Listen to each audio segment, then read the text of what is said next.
ओम श्री विष्णवे नमः। हरे कृष्ण। आप सभी का दिन शुभ हो। इससे पहले के सारे अध्याय सुनने के लिए आप सभी का बहुत बहुत धन्यवाद। आज आप सुनेंगे वैशाख मास महात्म्य के छठे दिन का अध्याय। आज दिनांक है 18 अप्रैल और दिन है शुक्रवार। हमारे हिंदू धर्म में शुक्रवार का दिन माँ लक्ष्मी जी और संतोषी माता को समर्पित होता है। वैसे तो साप्ताहिक व्रत की कथाएं भी अलग से हमारे चैनल पर अपलोड होती हैं। हो सकता है कि आप ये कथाएं अलग से हमारे चैनल पर सुनते होंगे, लेकिन क्योंकि आज शुक्रवार का दिन है और माँ संतोषी की कृपा हम सभी पर बनी रहे, इसलिए आज के अध्याय का शुभारंभ करते हैं माँ संतोषी की संपूर्ण व्रत कथा से। आप सब इस कथा को पूरा सुनिएगा, अधूरा सुनकर व्रत कथा का निरादर बिल्कुल मत कीजिएगा। प्रेम से बोलिए संतोषी माता की जय। संतोषी माता की व्रत कथा। एक गांव में एक बुढ़िया रहती थी जिनके 7 बेटे थे। 6 बेटे कमाने वाले थे, लेकिन एक बेटा निकम्मा था। 6 बेटे कमाने वाले थे और एक बेटा निकम्मा था। बुढ़िया माँ 6 पुत्रों का जूठा 7वें पुत्र को दिया करती। 7वां पुत्र एक दिन अपनी पत्नी से बोला, देखो मेरी माता का मुझ पर कितना प्रेम है। वह बोली, क्यों नहीं, सबका जूठा बचा हुआ तुमको जो खिलाती है। तब वह बोला, जब तक आंखों से ना देखूं मान नहीं सकता।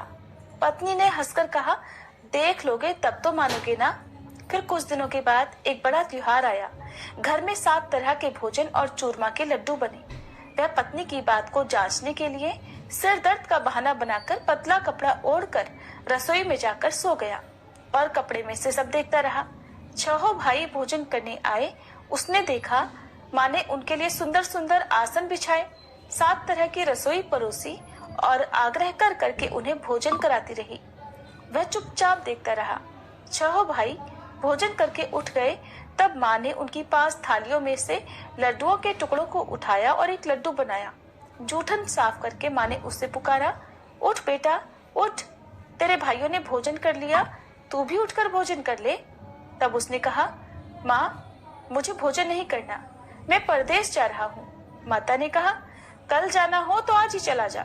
वह बोला, हाँ हाँ आज ही जा रहा हूँ। ऐसा कहकर वह घर से निकल गया। चलते समय उसे पत्नी की याद आई। वह गौशाला में कंडे थाप रही थी। तब वह वहां जाकर बोला, सुनो मेरे पास तो कुछ नहीं है, ये अंगूठी है, ये ले लो और अपनी कोई निशानी मुझे भी दे दो। पत्नी बोली, मेरे पास क्या है, ये गोबर भरा हाथ है। ऐसा कहकर उसकी पत्नी ने पीठ पर गोबर के हाथ की थाप मार दी। तब वह चल पड़ा। चलते चलते दूर देश में पहुंच गया। वहां एक साहूकार की दुकान थी। वहां जाकर बोला, सेठ जी मुझे नौकरी पर रख लो। साहूकार को नौकर की सख्त जरूरत थी। साहूकार ने कहा, काम देखकर तनख्वाह मिलेगी। उसने कहा, सेठ जी जैसा आप ठीक समझे। अब उसे साहूकार के यहाँ नौकरी मिल गई। वह वहां दिन रात मेहनत से काम करने लगा। कुछ दिन में दुकान का लेन देन, हिसाब किताब, ग्राहकों को माल बेचना, सारा काम करने लगा। साहूकार के 7-8 नौकर थे, वे सब चक्कर खाने लगे, लेकिन उसने अपनी लगन, परिश्रम और ईमानदारी से सभी को पीछे छोड़ दिया और उसे फिर अपने किए का फल भी मिला। सेठ ने भी उसका काम देखा और 3 महीनों में ही उसे मुनाफे में साझीदार बना लिया। परिश्रम करते करते 12 वर्षों में ही वह नगर का नामी सेठ बन गया और सेठ अपना सारा कारोबार उस पर छोड़कर बाहर चला गया। इधर घर पर उसकी पत्नी पर क्या बीती वह भी सुनिए। सास ससुर उसे अब दुख देने लगे। गृहस्थी का सारा काम करवाकर उसे लकड़ी लेने जंगल में भेजा करते। इस बीच घर की रोटियों के आटे से जो भूसी निकलती उसकी रोटी बनाकर रख दी जाती और फूटे नारियल की नरेली में पानी दिया जाता। इस तरह के दिन बीतते रहे। एक दिन जब वह जंगल में लकड़ी लेने जा रही थी, तब उसे रास्ते में बहुत सी स्त्रियां संतोषी माता का व्रत करती दिखाई दी। वह वहां खड़ी होकर पूछने लगी, बहनों ये तुम किस देवी या देवता का व्रत कर रही हो और इसके करने से क्या फल मिलता है? इस व्रत के करने की क्या विधि है?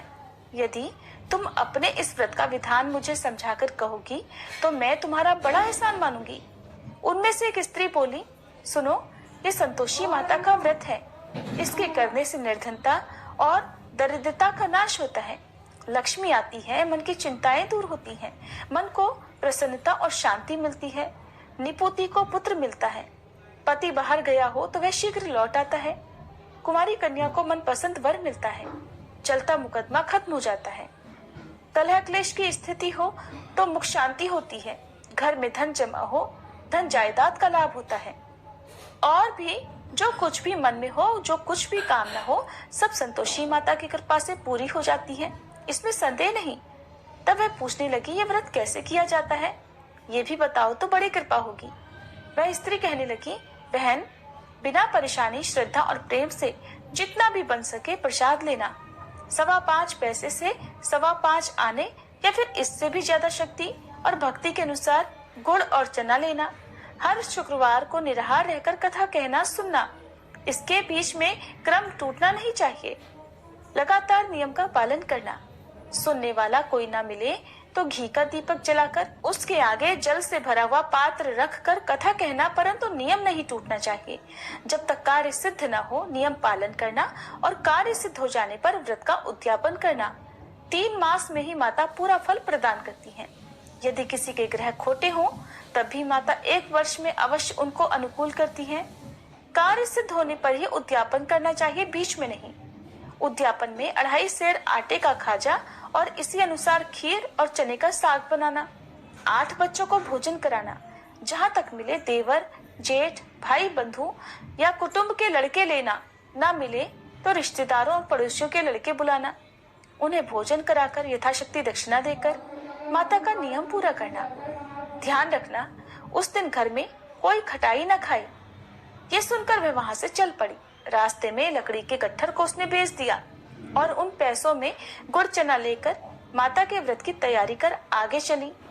रास्ते में संतोषी माता के मंदिर में जाकर वह माता के चरणों में लेट गई और विनती करने लगी, माँ, मैं दीन हूँ, निपट मूर्ख हूँ, व्रत के कोई भी नियम नहीं जानती हूँ, मैं बहुत दुखी हूँ। हे माता, मेरा दुख दूर करो, मैं तुम्हारी शरण में हूँ। संतोषी माता को उस पर दया आ गई। एक शुक्रवार बीता कि दूसरे शुक्रवार को ही उसके पति का पत्र आया और तीसरे शुक्रवार को उसका भेजा हुआ पैसा भी आ पहुंचा। अब तो ये देखकर जिठानी मुंह सिकोड़ने लगी, इतने दिनों बाद पैसा आया, इसमें क्या बढ़ाई है। लड़के ताने देने लगे, काकी के पास तो पत्र आने लगे, रुपया आने लगा, अब तो काकी की खूब खातिर बढ़ेगी और अब तो काकी बुलाने से भी नहीं बोलेगी। बेचारी सरलता से कहती कि भैया पत्र आए, रुपया आए तो हम सब के लिए ही तो अच्छा है। ऐसा कहकर आंखों में आंसू भरकर संतोषी माता के मंदिर में जाकर वह मातेश्वरी के चरणों में गिरकर रोने लगी। कहने लगी, माँ, मैंने तुमसे पैसा तो नहीं मांगा, मुझे पैसे से क्या काम, मुझे तो अपने सुहाग से काम है। माँ, मैं तो अपने स्वामी के दर्शन और सेवा मांगती हूँ। तब माता ने प्रसन्न होकर कहा कि जा बेटी, तेरा स्वामी भी जल्दी आएगा। ये सुनकर खुशी से बावली होकर वह घर आकर काम करने लगी। अब संतोषी माता विचार करने लगी कि इस भोली भाली पुत्री से मैंने कह तो दिया कि तेरा पति शीघ्र आएगा, पर आएगा कहाँ से? वो तो इसे स्वप्न में भी याद नहीं करता। उसे इसकी याद दिलाने तो अब मुझे ही जाना पड़ेगा। संतोषी माता ने उस बुढ़िया के बेटे को स्वप्न में समझाया, पुत्र, तेरी पत्नी कष्ट उठा रही है। तब वह बोला, माँ, ये तो मुझे भी पता है, लेकिन क्या करूँ, वहाँ कैसे जाऊँ? परदेश की बात है, लेन देन का सारा हिसाब किताब है और कोई जाने का रास्ता भी नजर नहीं आता। आप ही कोई राह दिखाइए कि मैं वहाँ कैसे जाऊँ। तब संतोषी माता कहने लगी, सवेरे नहा धोकर संतोषी माता का नाम ले, घी का दीपक जलाकर दंडवत कर और दुकान पर जाकर बैठना। देखते देखते तेरा लेन देन सब चुक जाएगा और जमा माल बिक जाएगा। सांझ होते होते धन का ढेर लग जाएगा। अब तो वह अगले दिन सुबह बहुत जल्दी उठा। उसने अपने मित्रों परिचितों से स्वप्न में माता द्वारा कही गई बात कह सुनाई। वे सब उसकी बात सुनकर उसकी खिल्ली उड़ाने लगे। कहने लगे, कहीं कभी सपने की बात भी सच्ची होती है क्या? लेकिन उनमें एक बूढ़ा व्यक्ति बहुत समझदार था। वह बोला, देखो भाई, मेरी बात मानो, इस तरह सच या झूठ कहने के बदले देवता ने जैसा कहा है वैसा ही करना। तेरा क्या जाता है? अब बूढ़े व्यक्ति की बात मानकर नहा धोकर उसने संतोषी माता को प्रणाम किया, फिर घी का दीपक जलाकर दुकान पर जा बैठा और जैसा संतोषी माता ने कहा वैसा ही हुआ। शाम तक धन का ढेर लग गया। वह हैरान हो गया। मन में संतोषी माता का नाम लेकर प्रसन्न होकर घर जाने के लिए गहने, कपड़े और सामान खरीदने लगा। सब काम से निपटकर वह अपने घर को रवाना हुआ। उधर उसकी पत्नी जंगल में लकड़ी लेने गई थी। लौटते समय थक जाने के कारण वह संतोषी माता के मंदिर पर विश्राम करने बैठ गई। ये तो उसका रोज रुकने का स्थान था। तब धूल उड़ती देखकर उसने माता से पूछा, हे माते, ये धूल कैसे उड़ रही है? संतोषी माता ने कहा, पुत्री, ये देख तेरा पति आ रहा है। अब तू ऐसा कर, लकड़ियों के 3 बोझ बना, एक नदी के किनारे रख, दूसरा मेरे मंदिर पर और तीसरा अपने सिर पर रख। तेरे पति को लकड़ी का गट्ठर देखकर मोह पैदा होगा। ये वहां पर रुकेगा, नाश्ता पानी करके माँ से मिलने जाएगा।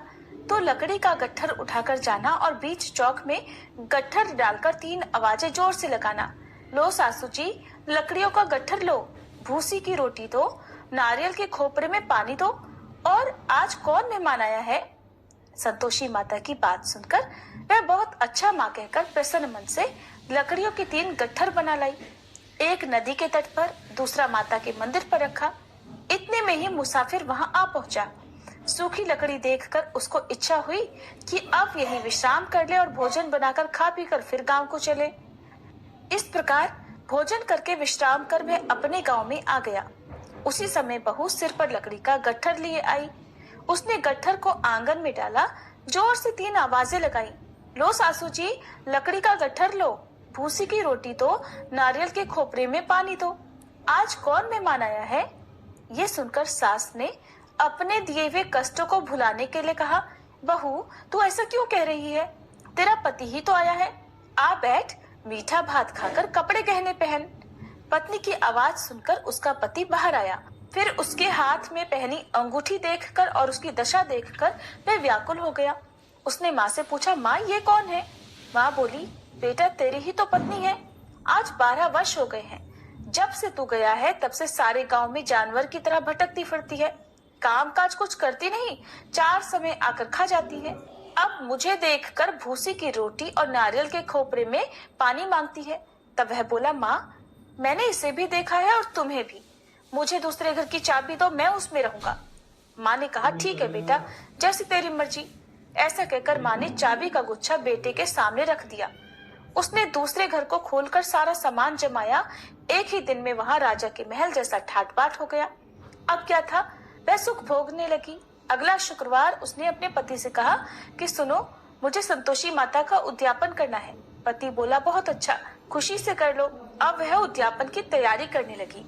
जेठ के लड़कों को भोजन के लिए कहने गई। उन्होंने मंजूर किया, परंतु पीछे से जेठानी ने अपने बच्चों को सिखलाया, देखो रे, भोजन के समय सब लोग खटाई मांगना, जिससे उसका उद्यापन पूरा न हो। अब लड़के भोजन करने आए। खीर पेट भरकर खाई, लेकिन माँ की बात याद आते ही कहने लगे, चाची, हमें कुछ खटाई खाने को दो, खीर खाना हमें बिल्कुल अच्छा नहीं लगता। और लड़के उठ खड़े हुए, फिर बोले, पैसे लाओ। भोली भाली बहू कुछ भी नहीं जानती थी, उसने उन लड़कों को पैसे दे दिए। लड़कों ने बाजार जाकर उन पैसों से इमली खरीदी और खाई। ये सब देखकर अब बहू पर संतोषी माता का कोप हुआ। राजा के दूत उसके पति को पकड़कर ले गए। जेठानी कहने लगी, अब सब पता चल जाएगा जब जेल की रोटी खाएगा। बहू से ये वचन सहन नहीं हुए। वह संतोषी माता के मंदिर में गई और कहने लगी, माता, ये आपने क्या किया? हंसाकर आप मुझे क्यों रुलाने लगी? संतोषी माता बोली, पुत्री, तूने मेरा व्रत भंग किया है, इतनी जल्दी सारी बातें भुला दी। वह बोली, माँ, मैं तो कुछ भी नहीं भूली, न ही मैंने कोई अपराध किया है। मुझे तो लड़कों ने भूल में डाल दिया, मुझे क्षमा करो माँ। तब माँ बोली, ऐसी भूल भी कहीं होती है? वह बोली, अब कोई भूल नहीं होगी। अब बताओ मेरे पति कैसे वापस आएंगे? संतोषी माता बोली, पुत्री, जा, तेरा पति तुझे रास्ते में ही आता मिलेगा। वह मंदिर से निकलकर बाहर आई तो रास्ते में उसे अपना पति आता हुआ मिला। उसने पूछा, कहाँ गए थे?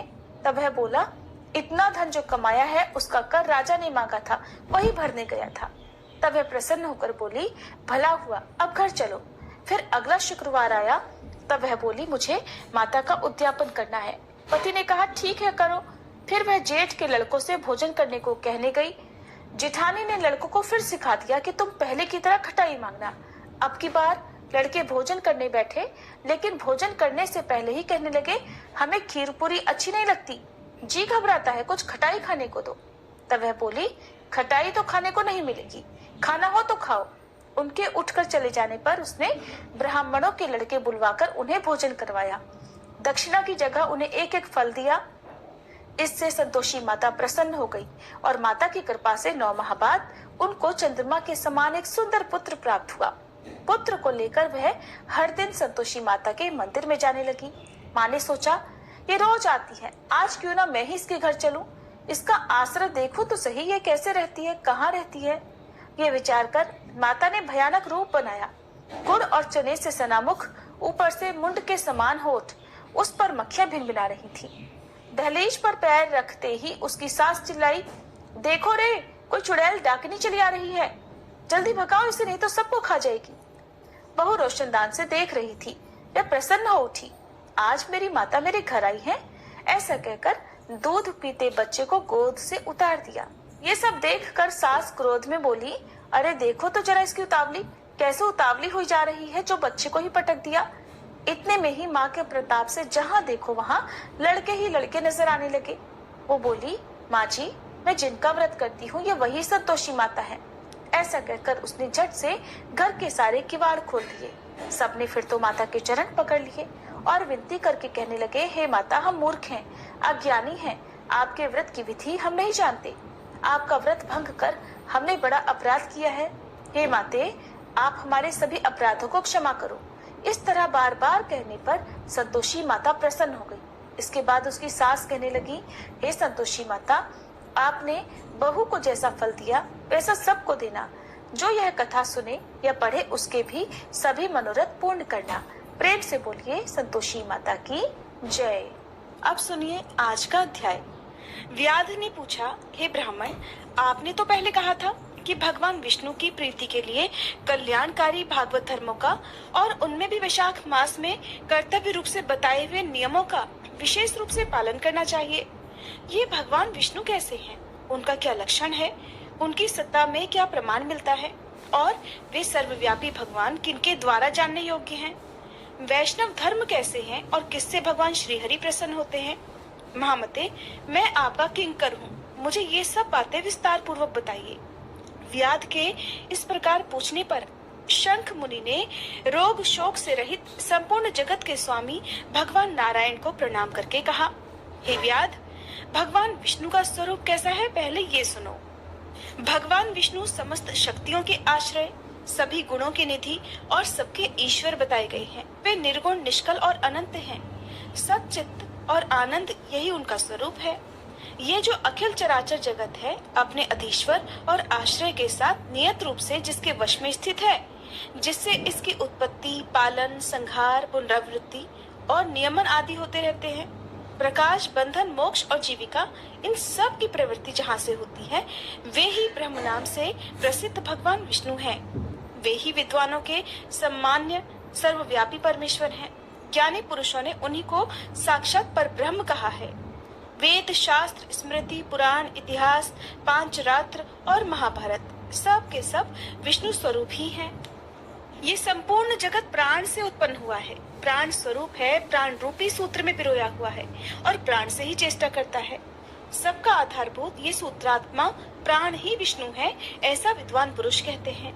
तब व्याध ने पूछा, हे ब्राह्मण, पूर्व काल में सनातन देव भगवान नारायण ने ब्रह्मादि देवताओं की सृष्टि करके कहा कि देवताओं, मैं तुम्हारे सम्राट के पद पर ब्रह्मा जी की स्थापना करता हूँ। यही तुम सबके स्वामी हैं।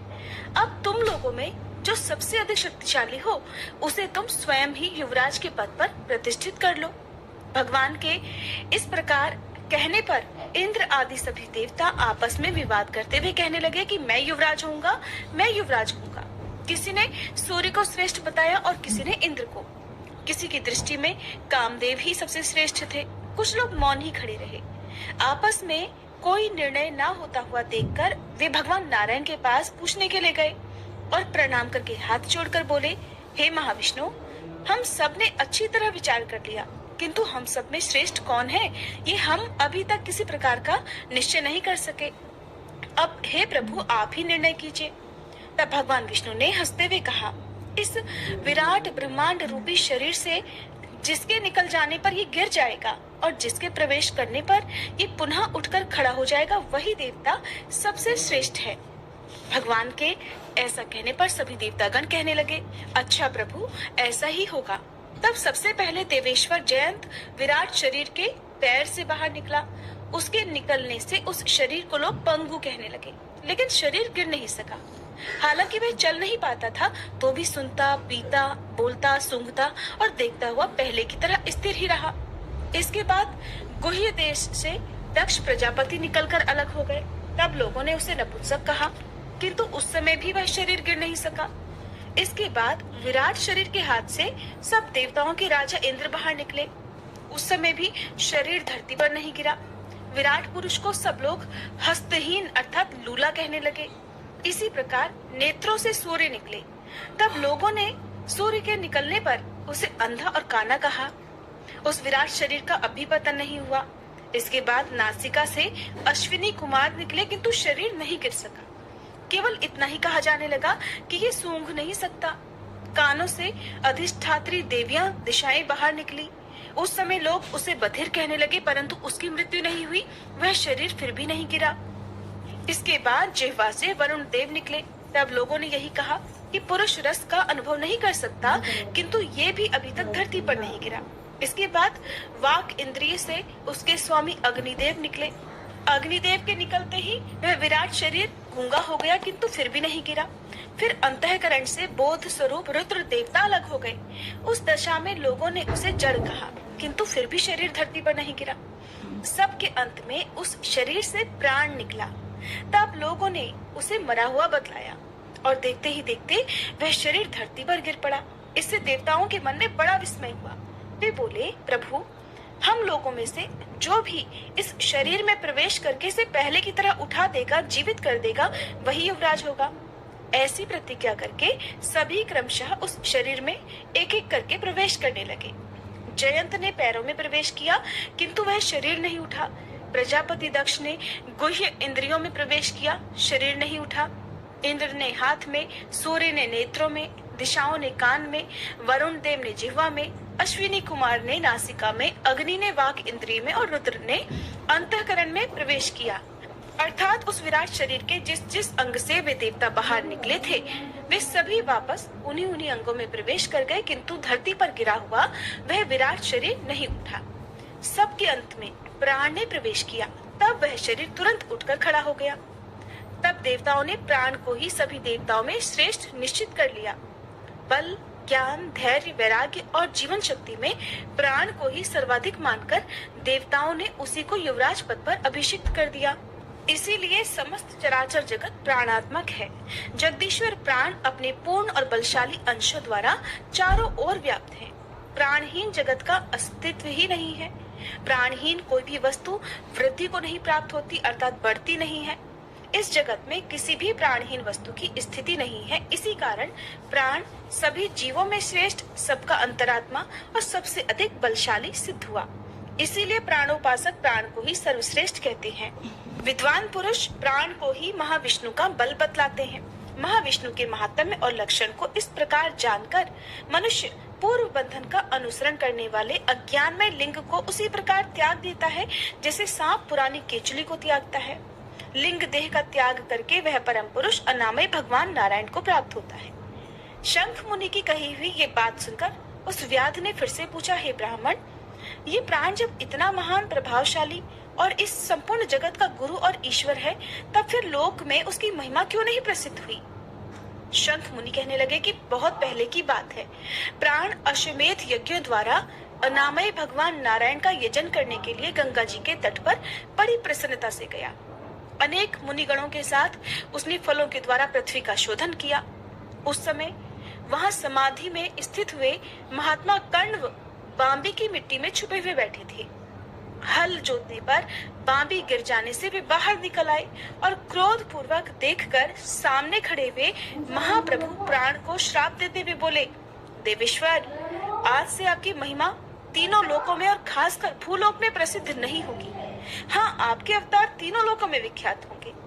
व्याध, तभी से संसार में महाप्रभु प्राण की महिमा प्रसिद्ध ही नहीं हुई और धरती पर तो उसकी ख्याति विशेष रूप से होती ही नहीं। व्याध ने पूछा, महामते, भगवान विष्णु के रचे हुए करोड़ों और सहस्त्रों सनातन जीव नाना मार्ग पर चलने और अलग अलग कर्म करने वाले क्यों दिखाई देते हैं? इन सब का एक सा स्वभाव क्यों नहीं होता? ये सब भी विस्तार पूर्वक बताइए।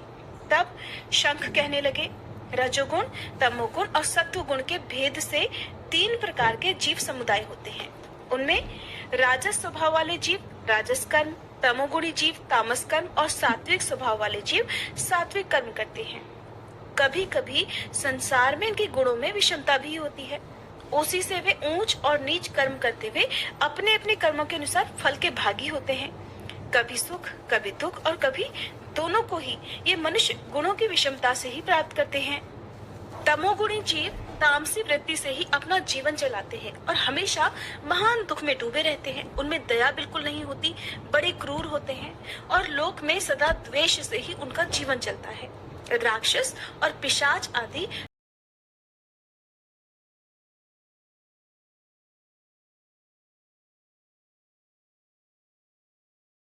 जाते रहते हैं। जो सात्विक स्वभाव के मनुष्य हैं, वे धर्मशील, दयालु, श्रद्धालु, दूसरों के दोष ना देखने वाले और सात्विक वृत्ति से अपना जीवन चलाने वाले होते हैं। इसीलिए अलग अलग कर्म करने वाले जीवों के एक दूसरे से अलग अलग अनेक प्रकार के भाव हैं। उनके गुण और कर्म के अनुसार महाप्रभु श्री विष्णु अपने स्वरूप की प्राप्ति कराने के लिए उनसे कर्मों का अनुष्ठान करवाते हैं।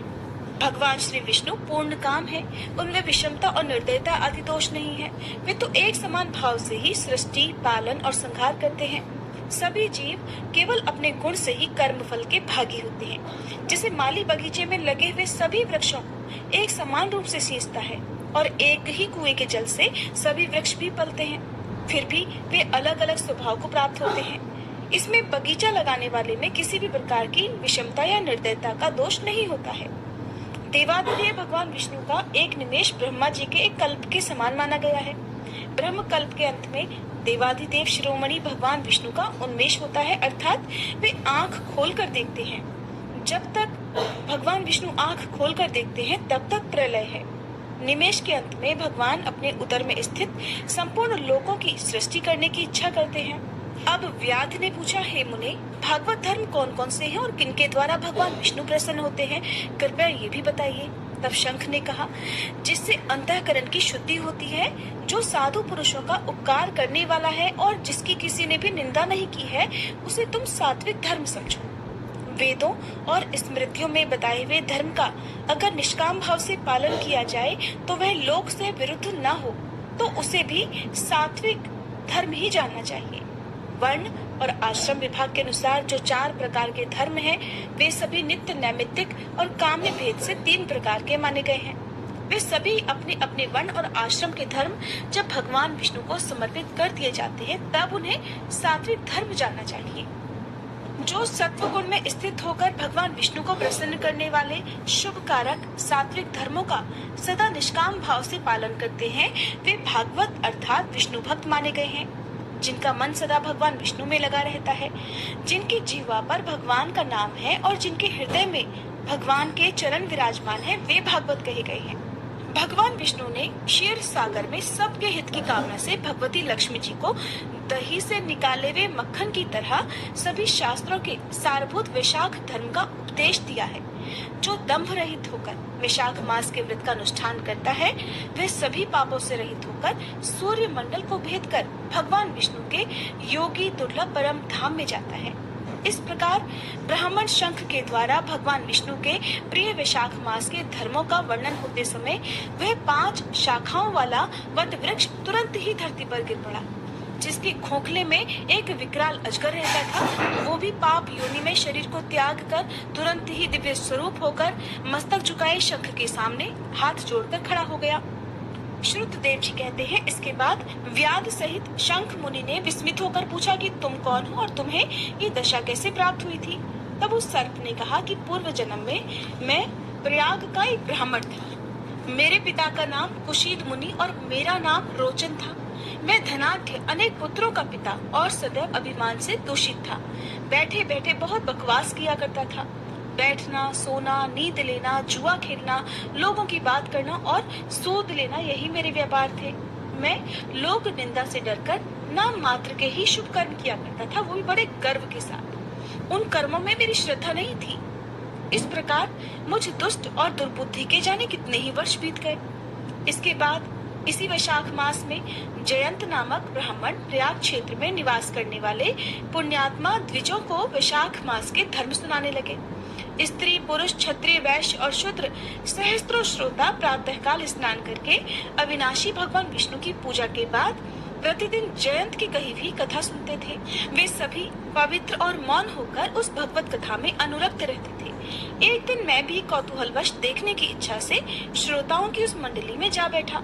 मेरे मस्तक पर पगड़ी बंधी हुई थी, इसलिए मैंने नमस्कार तक नहीं किया और सांसारिक वार्तालाप में अनुरक्त होकर कथा में विघ्न डालने लगा। कभी मैं कपड़े फैलाता, कभी किसी की निंदा करने लगता और कभी जोर जोर से हंस पड़ता। जब तक कथा समाप्त हुई तब तक मैंने इसी प्रकार से अपना समय बिताया। इसके बाद दूसरे दिन सन्निपात रोग से मेरी मृत्यु हो गई। मैं तपाए हुए शीशे के जल से भरे हुए हलाहल नरक में डाल दिया गया और 14 मनवंतरों तक मैं वहीं पड़ा हुआ यातना भोगता रहा। इसके बाद 84 लाख योनियों में क्रमशः जन्म लेता और मरता हुआ मैं इस समय क्रूर तमोगुणी सर्प होकर इस वृक्ष के खोखले में रह रहा था।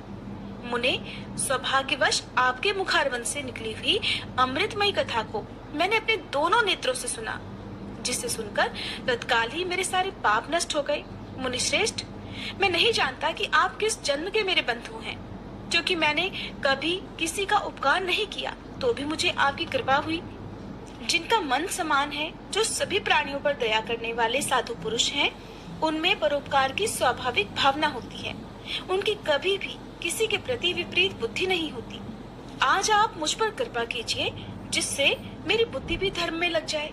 देवाधिदेव भगवान विष्णु की मुझे कभी विस्मृति न हो और साधु चरित्र वाले महापुरुषों का सदा ही संग प्राप्त हो। जो लोग मद से अंधे हो रहे हों, उनके लिए एकमात्र दरिद्रता ही उत्तम अंजन है। इसी प्रकार नाना तरह से स्तुति करके रोचन ने बार बार शंख को प्रणाम किया और हाथ जोड़कर चुपचाप उनके आगे खड़ा हो गया। तब शंख ने कहा, हे ब्राह्मण, तुमने वैशाख मास और भगवान विष्णु का महात्म्य सुना है। इससे उसी क्षण तुम्हारा सारा बंधन नष्ट हो गया।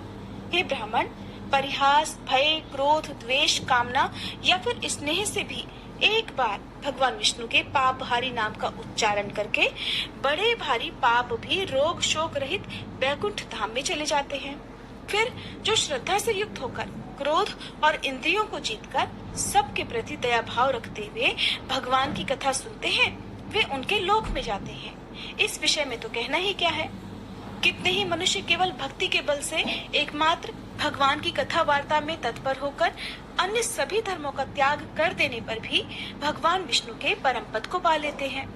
भक्ति से या फिर द्वेष आदि से जो कोई भगवान की भक्ति करते हैं, वे भी प्राणहारिणी पूतना की तरह परम पद को ही प्राप्त होते हैं। सदा महापुरुषों का संग और उन्हीं के विषय में वार्तालाप करना चाहिए। रचना शिथिल होने पर भी जिसके प्रत्येक श्लोक में भगवान के सुयश सूचक नाम है, वही वाणी जन समुदाय की पाप राशि का नाश करने वाली होती है, क्योंकि साधु पुरुष उसी को सुनते, गाते और कहते हैं। जो भगवान किसी से कष्ट साध्य सेवा नहीं चाहते, आसन आदि विशेष उपकरणों की इच्छा नहीं रखते, धन की इच्छा नहीं रखते और सुंदर रूप और जवानी नहीं चाहते, बल्कि एक बार भी ध्यान कर लेने पर अपना परम प्रकाश में वैकुंठ धाम दे डालते हैं, उन दयालु भगवान को छोड़कर मनुष्य भला किसकी शरण में जाए। उन्हीं रोग शोक से रहित चित्त द्वारा चिंतन करने योग्य अव्यक्त दयानिधान भक्त वत्सल भगवान नारायण की शरण में जाओ। महामते, विशाख मास में कहे हुए इन सब धर्मों का पालन करो, उससे प्रसन्न होकर भगवान जगन्नाथ तुम्हारा कल्याण करेंगे। ऐसा कहकर शंख मुनि व्याध की ओर देखकर चुप हो गए। तब उस दिव्य पुरुष ने पुनः इस प्रकार कहा, मुने, मैं धन्य हूँ। आप जैसे दयालु महात्मा ने मुझ पर कृपा की है।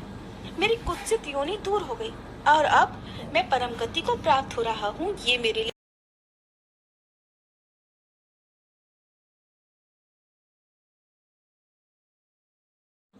की परिक्रमा की और उनकी आज्ञा लेकर वह दिव्यलोक को चला गया। इसके बाद संध्या हो गई। व्याध ने शंख को अपनी सेवा से संतुष्ट किया और उन्होंने सायंकाल की संध्या उपासना करके शेष रात्रि बिताई। भगवान के लीला अवतारों की कथा वार्ता द्वारा रात बिता के शंख मुनि ब्रह्म मुहूर्त में उठे और दोनों पैर धोकर मौन भाव से तारक ब्रह्म का ध्यान करने लगे।